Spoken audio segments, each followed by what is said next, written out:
नमस्ते दोस्तों, भक्ति ज्ञान विद श्वेता इस चैनल में आप सबका स्वागत है।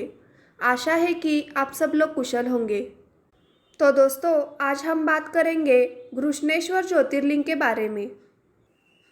यह ज्योतिर्लिंग 12 ज्योतिर्लिंगों में से अंतिम ज्योतिर्लिंग माना जाता है और ये महाराष्ट्र राज्य के औरंगाबाद के पास वेरूल गांव के पास स्थित है। तो चलिए जान लेते हैं इस ज्योतिर्लिंग की पौराणिक कथा के बारे में। ऐसे ही आध्यात्मिक जानकारी के लिए हमारे चैनल को प्लीज़ सब्सक्राइब कीजिए। इस शिवलिंग से जुड़ी कथा इस प्रकार है कि दक्षिण दिशा में देवगिरी पर्वत के पास सुधर्मा नामक ब्राह्मण अपनी पत्नी सुदेहा के साथ निवास करता था और वो बहुत बड़ा शिव भक्त था और प्रतिदिन शिव भगवान की विधि विधान से पूजा किया करता था। वो दोनों बहुत खुशी से अपना जीवन व्यतीत कर रहे थे, लेकिन एक दुख की बात यह थी कि उनकी कोई संतान नहीं थी।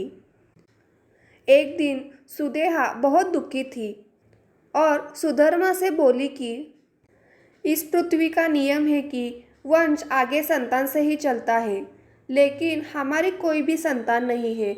अपने वंश को नष्ट होने से बचाइए। मेरे अनुसार इसका एक ही उपाय है कि आप मेरी बहन घृष्मा से विवाह कर ले। ऐसा सुनकर सुधर्मा ने कहा कि इस विवाह से सबसे ज़्यादा दुख तुम्हें ही होगा, लेकिन अपनी जिद्द से सुदेहा ने अपनी बहन का विवाह अपने पति सुधर्मा से कर दिया। बड़ी बहन के कहने के अनुसार घृष्मा प्रतिदिन 101 पार्थिव शिवलिंग बनाकर विधि विधान से पूजा किया करती थी और उन शिवलिंगों का विसर्जन तालाब में किया करती थी। तब शिव जी की कृपा घृष्मा से एक पुत्र रत्न की प्राप्ति हुई। घृष्मा का सम्मान बढ़ता गया और सुदेहा के मन में अपनी छोटी बहन घृष्मा के लिए ईर्ष्या उत्पन्न होने लगी। वह पुत्र बड़ा हुआ और उसके विवाह की बारी आ गई। उसका विवाह बड़ी धूमधाम के साथ संपन्न हुआ। पुत्र और बहू आने से सुदेहा की ईर्ष्या और बढ़ गई और इस कारण से सुदेहा ने उस सोते हुए पुत्र की चाकू से हत्या कर दी और उसके अंगों को काटकर उसी तालाब में डाल दिया जहां घृष्मा पार्थिव लिंग का विसर्जन किया करती थी। अगली सुबह घृष्मा और सुधर्मा पूजा में लीन थे। उनकी बहू ने जब देखा कि कमरे में सब जगह रक्त है तो वो घबराकर चिल्लाई और रोने लगी।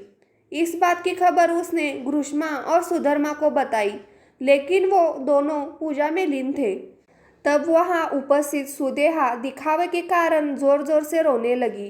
पूजा पूर्ण होने पर घृष्मा शिवलिंग का विसर्जन करने उसी तालाब के पास गई। तब उसने देखा कि उसका पुत्र वहाँ खड़ा हुआ है। वह प्रसन्न हुई और भगवान की लीला को पहचान गई।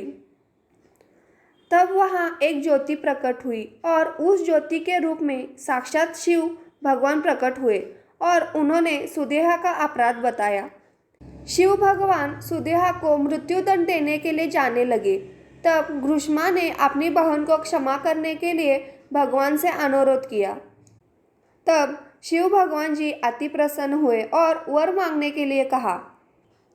तब घृष्मा ने प्रसन्न मन से कहा कि हे प्रभु, अगर आप सच में मेरी भक्ति से प्रसन्न हो गए हैं तो अपने भक्तों का कल्याण करने के लिए सदा के लिए यही विराजमान हो जाइए और उस लिंग की प्रसिद्धि मेरे नाम घृष्मेश्वर से ही सब जगह फैले।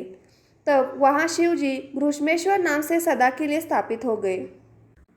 दोस्तों, यह जानकारी आपको थोड़ी सी भी अच्छी लगी हो तो वीडियो को लाइक कीजिए और हमारे चैनल भक्ति ज्ञान विद श्वेता इस चैनल को प्लीज़ सब्सक्राइब कीजिए। बाय।